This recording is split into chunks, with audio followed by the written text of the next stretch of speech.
The Cirrus SR22G7 and the Diamond DA50 are the latest top-of-the-range flagship single-engine aircraft currently available on the market. But which is better? I've recently flown both, and I'm going to compare the two aircraft on a range of features, ranging from their performance to the physical dimensions, what they can do, what they can't do, ease of flying, safety features, and other things that I'll probably think about as I'm going through this video. But let's start at the start, the pointy end. Now, the Cirrus SR22G7 is the latest version, and that comes in a normally aspirated and a turbocharged version. And for the purposes of comparison, because the Diamond DA50 also has a turbocharged engine, I'm going to be comparing the DA50 to the SR22T. So the SR22 Turbo has a Continental TSIO 550K engine, and that delivers 315 horsepower. But the Diamond DA50 has a very different engine. It has a Continental CD300 turbocharged diesel engine, which generates not a dissimilar amount of takeoff power. It's rated at 300 horsepower. The SR22's Continental engine is a 6-cylinder, it's horizontally opposed, air-cooled, fuel-injected turbocharged engine. But the Diamond DA50 also has a 6-cylinder engine, but it's a V6 configuration, and this one is liquid-cooled. Now, as you may have already guessed, or you may already know, the fuel source for both engines is also very different, because the Cirrus IO550 takes avgas, 100 low lead, whereas the Diamond DA50's Continental CD300 engine, as I said, it's a diesel engine, and that can actually take jet A1. To control how much power you get out of the engine, the fuel and air mixture, basically, on the Cirrus SR22 Turbo, you have a separate power lever and mixture lever, whereas on the Diamond DA50, you have an all-in-one, oh my god, I love it so much, but an all-in-one fully automated digital engine controller, or a FADEC controller. It's basically one lever to set your power settings, and the computers will automatically determine the mixture control for you. One thing you will notice as a result of the differences in the two engines is the Diamond DA50 is actually a lot quieter.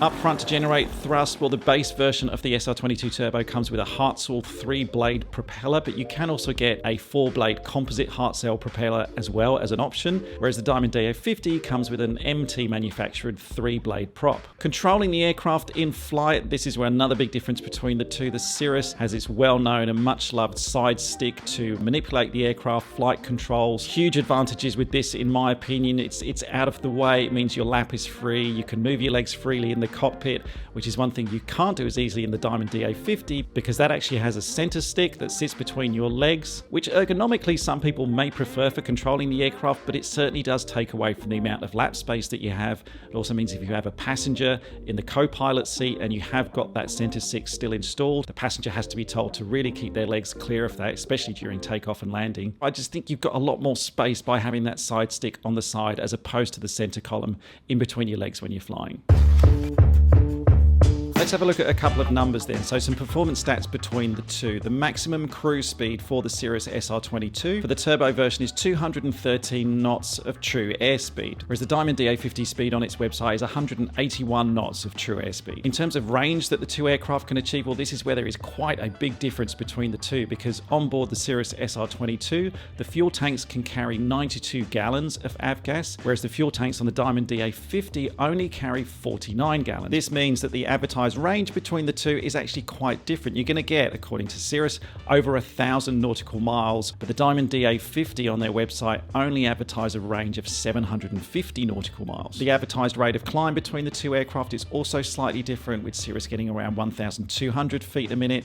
Diamond is more around that 1,000 feet per minute mark. Now again, this varies depending on conditions, payload, what you have on board, etc. But from what I've experienced in the two aircraft, you do get a slightly greater rate of climb in the Cirrus than you would in the Diamond. And whereas the Cirrus SR22 can climb and operate at up to 25,000 feet in the turbo version, the Diamond DA50 only has a service ceiling of 20,000 feet. So if there is any weather that you want to get over the top of, Cirrus is probably going to give you a few more options.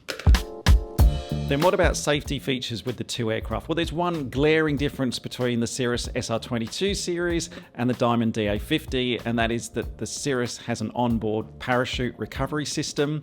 The Diamond does not. Now, there are vastly different opinions in the aviation world about having a parachute recovery system as a safety feature if you get into issues with the aircraft and you need to get it down to the ground safely. But for me personally, if I'm over a mountainous area, if I'm flying at night time, if I'm flying over water, I personally personally prefer having the advantage of an airframe parachute system to get me down to the ground. Now, Diamond state that because their aircraft has got a wider wingspan, it's got a better glide ratio than the Cirrus SR22, that in itself is a safety feature, and it means the pilot has more time to glide the aircraft down to the ground.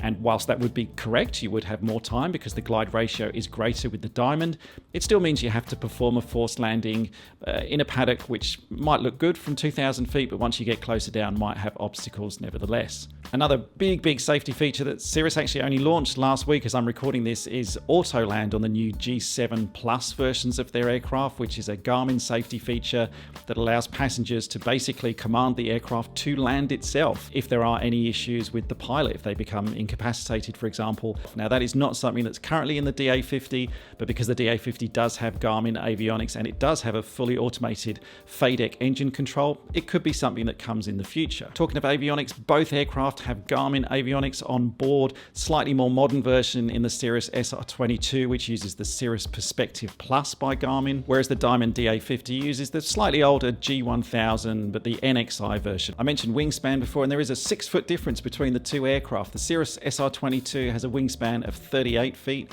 Diamond DA50's wingspan is 44 feet. Might not be a big deal to you if you have your own private hangar and it can fit in there, but when taxiing around airfields, there is an additional consideration because you are slightly wider in the DA50 than the SR22. Wider wings means you're going to need basically a little bit more space to maneuver around when you are on the ground. But sometimes being bigger is actually also better because the Diamond DA50 is bigger inside the cockpit too. It's actually a lot more comfortable if you were to fit it with the maximum capacity to put 5 people into that aircraft. The Cirrus SR22, I have flown with 4 people in there. I've never flown with 5, and I think that possibly would be getting a little bit snug, and certainly from a useful payload point of view, you do have to be very mindful when you've got multiple people on board an SR22 in terms of the amount of fuel that you can take. The DA50 also has a passenger door for passengers to get into the rear seats, whereas the SR22 does not. Passengers have to basically fold the pilot or the co-pilot seat forward and enter via the front doors.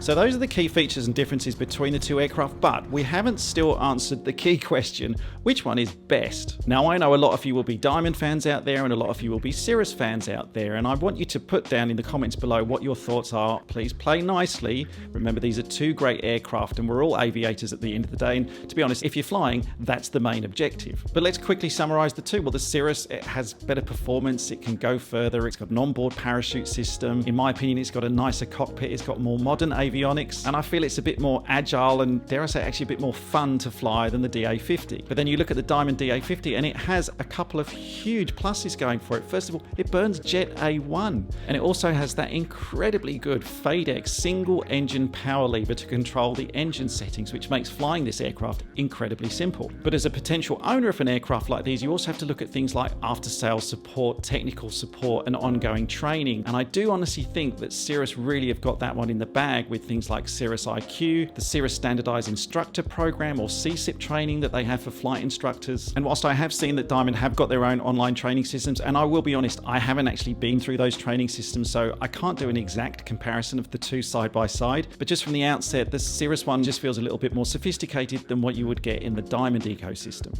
So the other way you can compare these two aircraft then, of course, is price. And you can configure these aircraft in so many different ways that I could show you ways that I could make the Cirrus SR22 Turbo cheaper than the Diamond DA50, and I could make the Diamond DA50 cheaper than the SR22 Turbo. However, if you take the base version of both aircraft with absolutely no add-ons, the Cirrus SR22T on paper is slightly cheaper than the Diamond DA50. When I spoke to Diamond about this, the base version out of the factory they told me was $1.225 million US.